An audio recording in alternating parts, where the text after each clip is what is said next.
বলো। কি রান্না করেছো আজকে? অনেক কিছু। দাঁড়াও লাইটটা জ্বালাই। এইটা কি হচ্ছে? এটা বেগুন দিয়ে পাবদা মাছ দিয়ে একটা পাতলা ঝোল হচ্ছে, জিরে ফোড়ন। আর কি হচ্ছে দেখাও তরকারিগুলি তোমার, বলো কি রান্না হয়েছে দেখাও। এটা হচ্ছে পাবদা মাছ দিয়া।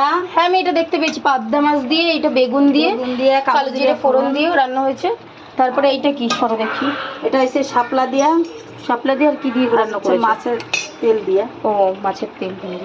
আর এটা হচ্ছে চিংড়ি মাছ দিয়া। এটা কি শাক? কুমড়ো শাক। কুমড়ো শাক। চিংড়ি মাছ দিয়ে কুমড়ো শাক দিয়ে রসুন দিয়ে রান্না করেছে মা। আর এইখানে কি রান্না হচ্ছে? এটা এটা হবে, এটা তো রুই মাছ।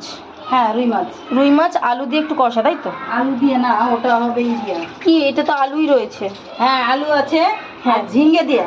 ও আচ্ছা, ঝিঙে আলু দিয়ে আর এই রুই মাছ দিয়ে একটা তরকারি রান্না হবে, তাই তো? ব্যাস কমপ্লিট তোমার রান্না।